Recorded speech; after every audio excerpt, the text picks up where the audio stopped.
या ठिकाणी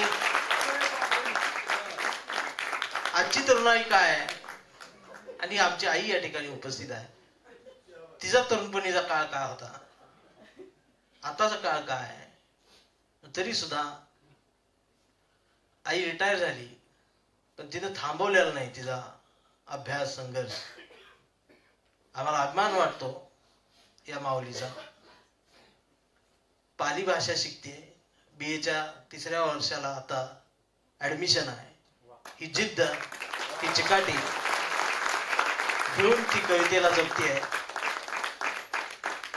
मी आईला विनंती करतो, माधुरीताई ओवाळ यांच्यासाठी जोरदार टाळ्या घेऊन आपण त्यांची कविता ऐकूया. धन्यवाद. सर्वात प्रथम सर्वांना नमो बुद्धाय आणि जय भीम. कवी भुजबळ म्हणतात, कळीने फाटत जावे तसा खरोखर फाटत जातो कवी, जगाच्या जखमेसाठी मल्लम घरोघरी वाटत जातो कवी. असे आमचे सगळे कवी मंडळी आहेत. माझी या रक्तात काही निर्मिकांचा अंश आहे, माझी या रक्तात काही निर्मिकांचा अंश आहे. जिजाऊ, सावित्री, रमाई तोच माझा वंश आहे, तोच माझा वंश आहे. कविता छोटी आहे, शीर्षक आहे भरारी. खाली मान घालून कुठवर आता वाकायचं, खाली मान घालून कुठवर आता वागायचं. भेदाभेद सारी धुडकावून मला माणूस म्हणून जगायचे. आपण सगळे माणूस म्हणून जगण्यासाठीच इथे प्रयत्न करत आहोत. प्रत्येक जण खाली मान घालून कुठवर आता वागायचे, भेदाभेद सारी धुडकावून मला माणूस म्हणून जगायचे. साज शृंगार करून, श्रास शृंगार करून वर्तवैकल्यात नाही अडकायचं, साज शृंगार करून वर्तवैकल्यात नाही अडकायचं.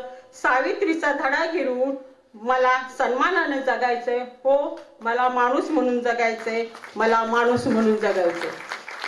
कळसूत्री भावली बनून, कळसूत्री भावली बनून नाही आता नाचायचं, कळसूत्री भावली बनून नाही आता नाचायचं. ज्योतिबाचा आसूड फिरून अविद्येला दूर करायचंय. हो, मला माणूस म्हणून जगायचंय. चंद्रासारखं चमकून, चंद्रासारखं चमकून परप्रकाशित नाही राहायचं, चंद्रासारखं चमकून परप्रकाशित नाही राहायचंय. सूर्यासारखं तेजस्वी होऊन स्वयं प्रकाशाने उजळायचंय. हो, मला माणूस म्हणून जगायचंय. हो, मला माणूस म्हणून जगायचंय. जिच्या हाती पाळण्याची दोरी, जिच्या हाती पाळण्याची दोरी ती जगाचा उद्धार करी, हे खरं करून दाखवायचे. जिच्या हाती पाळण्याची दोरी ती जगाचा उद्धार करी, हे खरं करून दाखवायचं. त्यासाठी 2 हात करायचे. हो, मला माणूस म्हणून जगायचे. बस झाला आता रडणं, बस झाला आता रडणं, आता लढायला शिकायचंय. बस झाला आता रडणं, आता लढायला शिकायचंय. नराधामांना ठेचून जिजाऊ सारखं शूर व्हायचे, नराधामांना ठेचून जिजाऊ सारखं शूर व्हायचे. हो, मला माणूस म्हणून जगायचे. हो, मला माणूस म्हणून जगायचे. धन्यवाद. खूप जबरदस्त कविता, माणूस म्हणून जगायचं. मला कधी कधी प्रश्न पडतो आमच्या चळवळीमध्ये, या सगळ्या प्रदेशामध्ये, ही जुनी माणसं अजून कशी काय हट्टी आहेत, सोडत नाही, हाक देतात, साथ घालतात. लातूरवरून बनसोडे सर निळी टोपी घालून उपस्थित आहे. कशासाठी इतकं करतात म्हणून कविता आहे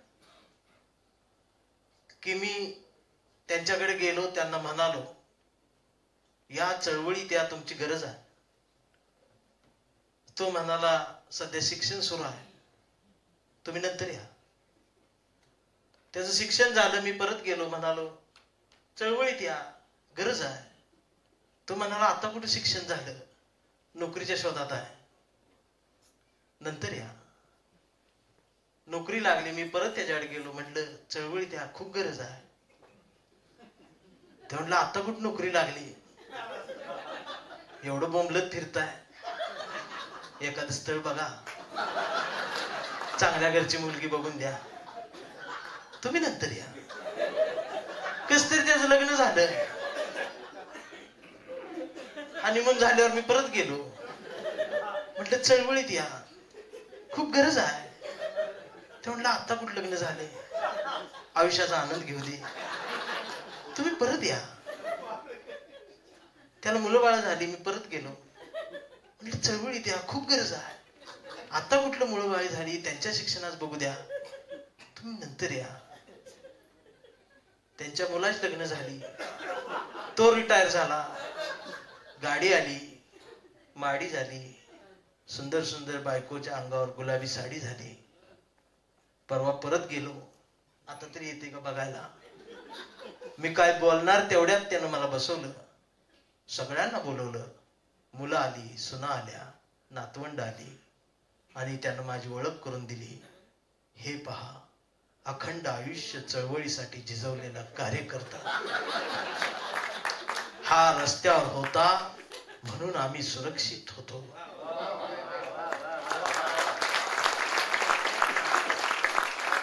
त्याने एक निळी शाल घेतली, खांद्यावर टाकली, म्हणाले आता या. मी जय भीम म्हटलं, तो नाकात नमो बुद्धाय म्हटला. मग कळालं, निळं जानवं. अडकून पडले. माणसं बदलली. घरी आलो, दार लावलं, कडी लावली, बाबासाहेबाचा फोटो छातीला कवटाळून धरला, हंबरडा फोडला. जय भीम, जय भीम, जय भीम. ही आमच्या कविता आहे. वेगळी कविता, एक वेगळा कवी ज्याची कविता आक्रोश करत, हंबरडा फोडत, इथल्या वातावरणाला, मानवतेच्या बाजूने उभ्या राहणाऱ्या प्रत्येकाला आधार देऊ पाहते, अशी कविता लिहिणारा कवी सागर काकडे या ठिकाणी उपस्थित आहे. मी त्याला विनंती करतो की त्यानं त्याची कविता या ठिकाणी सादर करावी. एका देवादादा एका वेगळ्या मावळची कविता ऐकू. त्यांचा फोन झाला की ऐकू का आत्ताच ऐकू? फार सिरियस व्हावं लागतं काय काय गोष्टींमध्ये आपल्याला. बघा की मग अशी बैलुमी सरांनी सांगितलं, भटक्या समाजातील लोकांनी हळूहळू बाबासाहेब जय भीम बोलायला सुरुवात केली आहे. मी 12 वर्षापूर्वीच केलेले होते. आणि त्यामुळे गेली 12 वर्ष ह्या चळवळीत तुमच्या एका गोळीवर माझं सुद्धा नाव लिहा म्हणतो. बघा की इंद्रायणी तर डुबक्या मारून, इंद्रायणी तर डुबक्या मारून हाती लागणारी चिल्लर तोंडात गच्च भरून काढणाऱ्यांना. अरे इंद्रायणी तर डुबक्या मारून हाती लागणारी चिल्लर तोंडात गच्च भरून काढणाऱ्यांना काय करायचंय? कुणाची राख झाली, कुणाची हाडं हाताला टोचली. अरे इंद्रायणी तर डुबक्या मारून हाती लागणारी चिल्लर तोंडात गच्च भरून काढणाऱ्यांना काय करायचंय? कुणाची राख झाली, कुणाची हाडं हाताला टोचली. रुपया हाताला लागला की स्वप्न रंगू लागते. अरे रुपया हाताला लागला की स्वप्न रंगू लागते आणि दिवसाचे सार्थक झाले की भाकरी अभंग गाऊ लागते. दिवसाचे सार्थक झाले की भाकरी अभंग गाऊ लागते. कविता आहे तुमच्या एका गोळीवर, तुमच्या एका गोळीवर. बघा की कविता म्हणण्यासाठी घरामधून बाहेर पडताना, की कविता म्हणण्यासाठी घरामधून बाहेर पडताना मी सांगून ठेवले लेकराला रक्त पाहण्याची सवय करून घे. अरे कविता म्हणण्यासाठी घरामधून बाहेर पडताना मी सांगून ठेवले लेकराला रक्त पाहण्याची सवय करून घे. मी आहे तोवर माझ्या अंगा खांद्यावर खेळून घे. अरे कविता म्हणण्यासाठी घरामधून बाहेर पडताना मी सांगून ठेवले लेकराला रक्त पाहण्याची सवय करून घे. मी आहे तोवर माझ्या अंगा खांद्यावर खेळून घे. आणि सांगितलं आहे बायकोला आतापासून कुंकू लावू नकोस. आणि सांगितलं आहे बायकोला, आतापासून कुंकू लावू नकोस, मी थारोळ्यात पडल्यावर हरणी सारखी हमरू नकोस.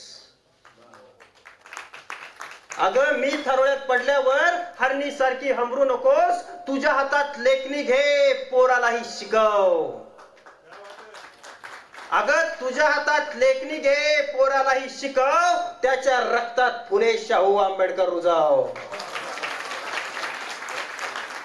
अगं तुझ्या हातात लेखणी घे, पोरालाही शिकव, त्याच्या रक्तात फुले शाहू आंबेडकर रुजव. अगं तुझ्या माझ्या मिलनामधला एक शिवाजी घडव.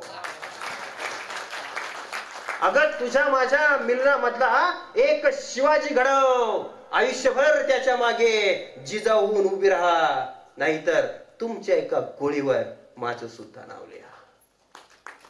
नाहीतर तुमच्या एका गोळीवर माझं सुद्धा नाव लिहा. वाऱ्यालाही कळत नाही, मोकळा श्वास मिळत नाही. अरे वाऱ्यालाही कळत नाही, मोकळा श्वास मिळत नाही. दहशतीखाली तुमच्या इथं घास सुद्धा गिळत नाही. पोटाला पीळ देऊन असं किती दिवस जगायचं. अरे पोटाला पीळ देऊन असं किती दिवस जगायचं. मायबाप आमचे तुम्ही असं किती दिवस सांगायचं. डोळ्यासमोर एकच आता एकच मनू दिसतो आहे, माझ्याकडे बघून तो मनामधून असतो आहे. अरे कोण त्याचा बाप आहे तुम्ही सुद्धा शोधून घ्या, नाहीतर तुमच्या एका गोळीवर माझं सुद्धा नाव लिहा. नाहीतर तुमच्या एका गोळीवर माझं सुद्धा नाव लिहा. अरे भेदाभेद करून उडवता खोपड्या कोवळ्या लेकरांच्या. अरे भेदाभेद करून उडवता खोपड्या कोवळ्या लेकरांच्या. गाठली जातात जिवंत माणसे गाभाऱ्यांखाली तुमच्या. डोळ्यांमधल्या बुबुळावरती सूर्य कधी जगत नसतो. अरे डोळ्यांमधल्या बुबुळावरती सूर्य कधी जगत नसतो. आभाळातला चंद्र अंधारावर तरंगत नसतो. फुलपाखराच्या पखालीने आभाळ दाटून येत नाही. अरे फुलपाखराच्या पखालीने आभाळ दाटून येत नाही. अरे फुलपाखराच्या पखालीने आभाळ दाटून येत नाही. आणि माणूस कापून रक्ताचा शेंद्रात देव सापडत नाही. अरे माणूस कापून रक्ताचा शेंद्रात देव सापडत नाही. निळ्या नावाच्या छायेखाली माणूस म्हणून जगत राहा, नाहीतर तुमच्या एका गोळीवर माझं सुद्धा नाव लिहा. नाहीतर तुमच्या एका गोळीवर माझं सुद्धा नाव लिहा. अरे माणसाने माणसाला गर्भार ठेवावं जनावरातल्या माणसांसाठी. अरे माणसाने माणसाला गर्भार ठेवावं जनावरातलं माणसांसाठी. अरे हेपलाव माणसातलं जनावर मुक्या भैऱ्या माणसांसाठी. माणसं मारता रे तुम्ही त्या गाभाऱ्यातल्या दगडासाठी. अरे माणसं मारता रे तुम्ही त्या गाभाऱ्यातल्या दगडासाठी. जात सोडा धर्म सोडा. अरे जात सोडा धर्म सोडा. बुवा बाबाचा नाद सोडा. आम्हा टम्मा नेऊन गाडा. विज्ञानाची कास धरून सत्याचा ठाव घ्या, नाहीतर तुमच्या एका गोळीवर माझं सुद्धा नाव द्या. नाहीतर तुमच्या एका गोळीवर माझं सुद्धा नाव लिहा. आणि शेवटचं कडवं आहे, असो तुमचं काही असो. अरे असो तुमचं काही असो. अरे असो तुमचं काही असो. मी आता तयार आहे लढण्यासाठी, तुमच्या गोळ्या छातडावर झेलण्यासाठी, माणुसकीचा आवाज होऊन बोलण्यासाठी. अरे असो तुमचं काही असो. मी आता तयार आहे लढण्यासाठी, तुमच्या गोळ्या छातडावर झेलण्यासाठी, माणुसकीचा आवाज होऊन बोलण्यासाठी. परत एकदा घराकडे जाऊन येतो. परत एकदा घराकडे जाऊन येतो. शेवटचं बायको पोराला पाहून येतो. अरे परत एकदा घराकडे जाऊन येतो. शेवटचं बायको पोराला पाहून येतो.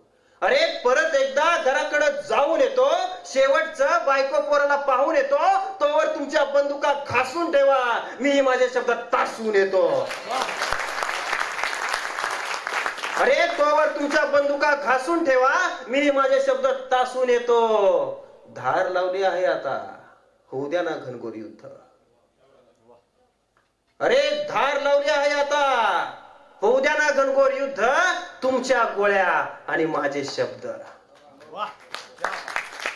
अरे तुमच्या गोळ्या आणि माझे शब्द.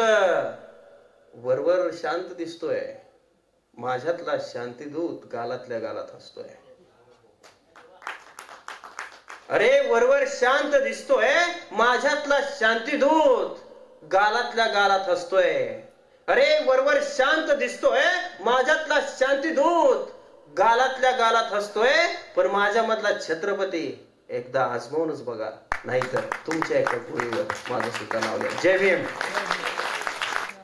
जर जोशाचा पोरगा एवढ्या जोशात जय भीम बनू शकतो, तर तुमच्या आमच्या सारख्याला काय फरक पडतोय? जय भीम. खरं तर ही आम्ही बऱ्याच ठिकाणी महाराष्ट्रभर कार्यक्रम करत असतो. आमच्या कवी संमेलनामध्ये एकही माणूस, एकही कवी एका जातीचा नसतो, परंतु आमच्या सगळ्यांचा मार्ग हा बुद्धाचा मार्ग आहे. कारण आमच्या कवितेने आम्हाला बुद्धापर्यंत नेलेलं आहे. थोडक्यात आमची भूमिका काय, की कोणी ठरवून कवी होत नाही किंवा करिअर म्हणून निवडत नाही कवी होणं. कुणी ठरवून कवी होत नाही किंवा करिअर म्हणून निवडत नाही कवी होणं.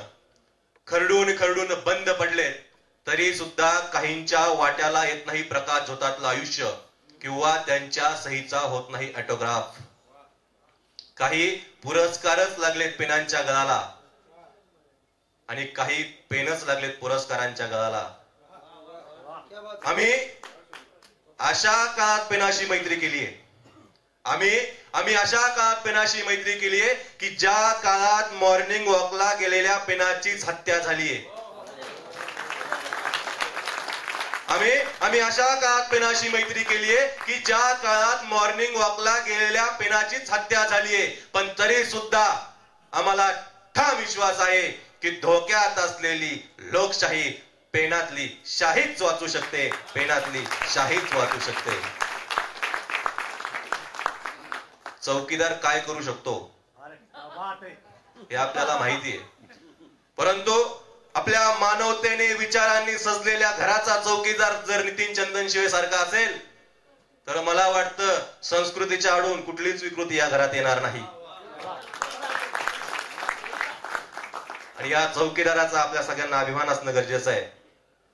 म्हणून मी त्यांना विनंती करतो की त्यांनी त्यांची महत्वाची कविता या ठिकाणी सादर करावी. कांबळे चळवळीच कविता आहे. इथं सगळा कांबळे उपस्थित झाला. कांबळे इथं वर पण आहे. इथं सगळी तरुण पोरं बघून मला लय आनंद झाला. नाही जर मग ती कुठेतरी जुनी जाणती अशी बसते, मग ती मला बोलवतात. अशी तरुण पोरं बैठली की जरा हुरूप येतो. तरी मी गौतम पाटील पेक्षा जास्त बुकिंग आहे आम्ही. आमचा समाज जागा आहे. बरं आमच्यात बघायसारखं काही नसलं तरी माझी ओळख आकर्षण म्हणून केली जाते. आहे काही चुका पण दिसतात. तरुणांच्या हाती आता सगळं आपण दिलं पाहिजे सर. आपली लोक खुर्च्या सोडत नाही, त्या सुटतच नाही. परवा त्या गोंदियाला एका कार्यक्रमात होतो मी, वर स्टेजवर होतो. ती बाजून असं व्हीलचेअरवरनं आणत होती त्याला, असं असं असं मान हलत होती. वय वर्ष 92. मी ते बाजूच्या म्हटलं ही कोण आहे? ते म्हटले अध्यक्ष आहेत मंडळाचे. नीट बैठलं. म्हटलं बदला कशाला ठेवले? म्हटले हळू बोला. म्हटलं का? हा म्हटले ते अध्यक्ष आहेत म्हणूनच जिवंत आहे. पद काढले की जाणार म्हणले. आणि खुर्ची ढकलत होत ते अशी मान हालत होत. वय वर्ष 82. पण त्यांच्या नीट बघितलं. म्हटलं ही कोण आहे? तर ते म्हटले ती उपाध्यक्ष आहे. मग ते प्रकार नीट बघायला लक्षात आलं. ते पाठीमाग जो उपाध्यक्ष होता तो अशी तो म्हणत होता उठ, मला काही कळ बसू दे. आणि त्याच नाही नाही. मग माझ्या लक्षात आलं. हे बघा एक लक्षात घ्या तरुण पोरांनो, जो उपाध्यक्ष असतो तो कायम उपाशी राहतो. तो कधीच मुख्य होत नाही. उपाध्यक्ष हा कधीच अध्यक्ष होत नाही. हे महाराष्ट्रातला नियम आहे. आणि ही ज्यांना ज्यांना कळालं ते म्हणतात आम्हाला सचिव करा, चालतंय, पण उपाध्यक्ष नाही. आणि जे जे आता उप आहेत, मग ते उपमुख्यमंत्री असतील, उपराज्यपाल ते असतील, आता मी सांगतो ते कधीच मुख्य होणार नाही. हे कुठंतरी परवा फडणवीस साहेबांनी ऐकलं, मला नंतर कळालं 3 दिवस ती झोपली नाही. कविता त्या निळ्या टोपीसाठी. आमचा कांबळे, हा जो कांबळे आहे हा फुले शाहू आंबेडकर वाचलेला कांबळे आहे. ते कुठला एक जात नसते. आणि फुले शाहू आंबेडकर ही अशी भूत आहेत, मी भूतच म्हणतो, झपाटली हो. ते आम्हाला झपाटले, आम्ही बोंबलत घेतोय. बायकोचे 10 फोन चालू आहे तिथं, तरी उचलत नाही. आता फोन उचलल्यावर मी तिला म्हणणार, ती रागावणार, मग म्हणणार तुला रमाईची शपथ आहे, ती गप्प बस, काहीच बोलत नाही. वाट बरोबर या, एक रमाईचा फायदा. ही भूत आहेत. ही फुले शाहू आंबेडकर ज्याला ज्याला झपाटले ते नमुनाच वेगळा असतो. आणि फुले शाहू आंबेडकर जी माणसं पेरतात त्यांच्या घराची राख होते. फुले शाहू आंबेडकर जी माणसं विकतात त्यांच्या घराचं सोनं होतं. पण एक लक्षात घ्या, सोनं झालेल्या घरांचा इतिहास लिहिला जात नाही, राख झालेल्या घरांचा लिहिला जातो. आणि अशी राख झालेल्या घरांचा कार्यकर्ता हा कांबळे असतो. त्याला पटत नाही, वाचलेला असतं, सत्य स्वीकारलेलं असतं, त्यामुळे तो भिडत जातो. जसे बहिलुमे सरांनी मग सांगितलं की त्रास होणार आहे पण भेटलं पाहिजे, त्यांचं वाक्य मला फार आवडलं. ह्याला काय त्रास होत जातो त्याची कविता आहे. आमचा कांबळे लय हुशार, हे कधीच नाही रडला.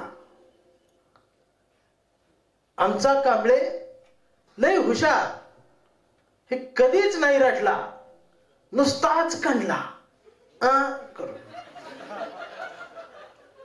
कांबळे शाळेत गेला, मास्तरनं फळ्यावर सरस्वती काढली. आता ही फुले शाहू आंबेडकर वाचल्यानं नमुना.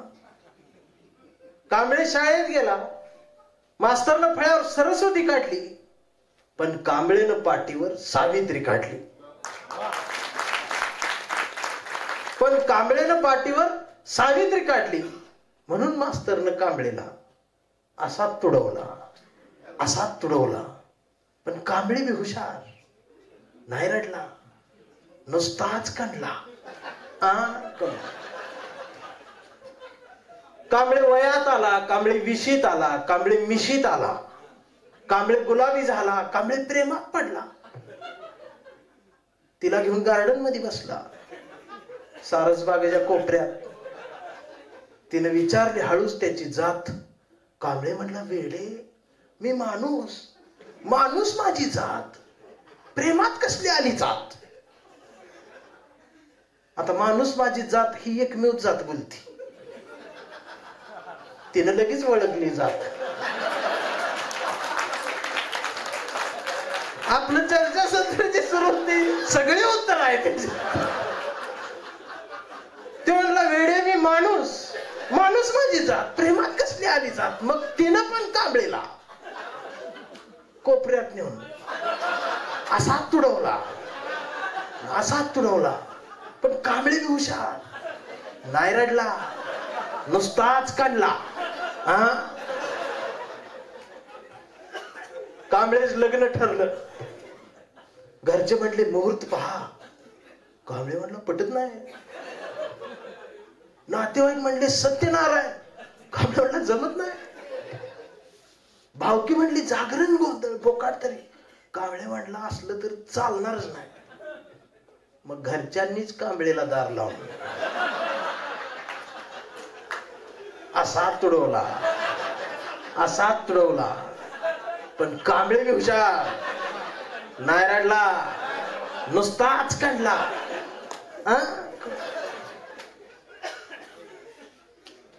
जयंती आली, मीटिंग बसली, पोरं म्हटली डीजे, कांबळे म्हटला दंगल का.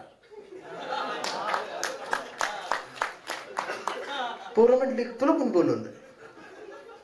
पण कांबळे प्रबोधन, नाचायचं नाही, वाचायचं, दंगलकार, कवी संमेलन, प्रबोधन, व्याख्यान झालं पाहिजे. मग आपल्याच पोराने कांबळेला असा तुडवला, असा तुडवला. पण कांबळे हुशार, नाही रडला, नुसताच काढला. कांबळे चळवळीत सक्रिय झाला, चळवळीचे गट तरी दिसले. माझ्या संग कविता म्हणत बोंबलत भिंडला. RPI ABCD दिवाळीपर्यंत ती झेड जाईल. ती संपलं की ती रोमन अंक धरतील पण गट काढतील. गट तट बघून कांबळेला वाईट वाटलं. कांबळ्यांना सगळे इसकटले. सगळ्यांनी एकत्रित या, बाबासाहेब समजून घ्या, संघर्ष करा, एकत्र बळ येऊ दे. मग आपल्याच लोकांनी आपल्याच कांबळेला असा तुडवला, असा तुडवला. पण कांबळे बी हुशार, नाही रडला, नुसताच काढला. कांबळे आता थकलाय, सगळ्यांनी बाजूला टाकलाय. मग ती पोरं आता नवीन पिढी मोबाईलवर वाया गेलेली. ते असं गौतमी पाटील बघत बघत बघत त्याला काहीतरी मोबाईलवर दिसलं, त्यानं कांबळेला विचारलं, डॅडा, आता डॅडा झाला ना, डॅडा हे फुलेशाह आंबेडकर काय भानगड, हे संविधान काय आहे डॅडा, ही चळवळ काय. आता मात्र कांबळे पेटला. सगळीकडे पेरत फिरलो, घरात उगवलं नाही. त्यानं दार लावून पोराला तुडवला. पण चिरंजीव कांबळे बी हुशार, तो दोनदा काढला. मग कांबळेच्या लक्षात आलं, DNA मधनं ही गेलं, डबल गेलं, विचार काय गेली. आणि मग कांबळे आता येडा झालाय, वेड्यांच्या दवाखान्यात असतो. कांबळे वेडा झालाय, वेड्यांच्या दवाखान्यात असतो. कांबळे वेड्यासारखं फुले, शाहू, आंबेडकर, छत्रपती शिवाजी महाराज म्हणतो. आता एक ईडी आहे ती सावरकर आंबेडकर एकत्र.